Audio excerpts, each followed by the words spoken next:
We divided this Pineway house into 3 sections, left, middle, and right. As you can see, the placement of the windows, as well as of the tree and shrubs, contribute to symmetry. Architecture and landscape work in harmony to produce this effect in this section of the house's facade.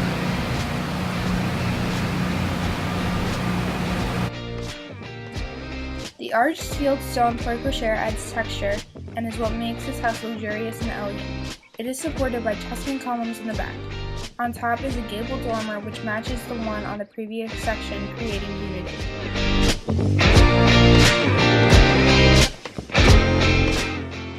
Under the largest hipped roof is the main section of the right side of the house. Notice the curves of the eyebrow window juxtaposed with the edges of the hipped roof. Notice the symmetry of the casement windows adds further to the aesthetic appeal. Variation of texture is also created by the fieldstone chimney and the fieldstone steps to the portico. Those steps are noticeable because the portico is the focal point of the house.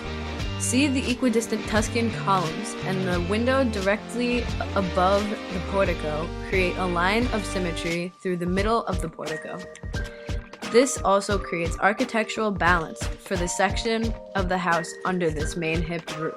On this part of the main section, windows create an axis of symmetry under a hipped roof. 2 windows, one on top of the other, on the left side of the axis, create aesthetically pleasing asymmetry with the other side's lone window. The eyebrow window, portico, bell roof, and casement window all create unity with their curves. They also contrast the straight lines of the hipped roof. Check out this bell roof. It acts as an axis of symmetry that emphasizes asymmetry.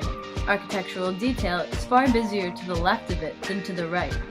Under the bell roof are 3 sides. The left and right side have a square window atop a circular window, and the middle side has a square window atop an arched double-hung window atop a square window.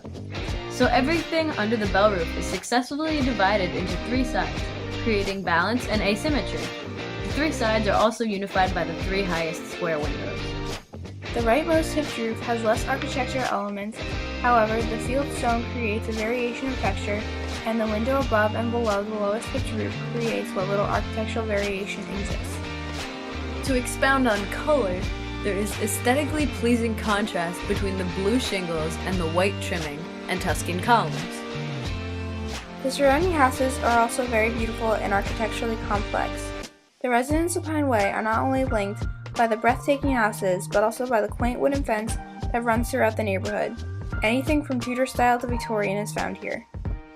The landscape is not flamboyant or gaudy, but instead creates aesthetically pleasing juxtaposition.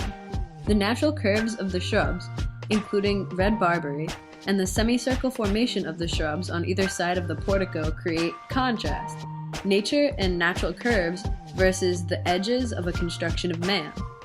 The shrubs certainly add warmth to the facade. Aesthetically pleasing asymmetry is also created by the distance between the young tree on the left and the evergreen on the right. Finally, the tar driveway is bordered by natural-looking stone pavers. The stone against the tar also creates nature versus man juxtaposition. The driveway leads to the porte-cochere, and off of the driveway is a rustic slate pathway up to the house. So Robyn, does this house have curb appeal? Yeah.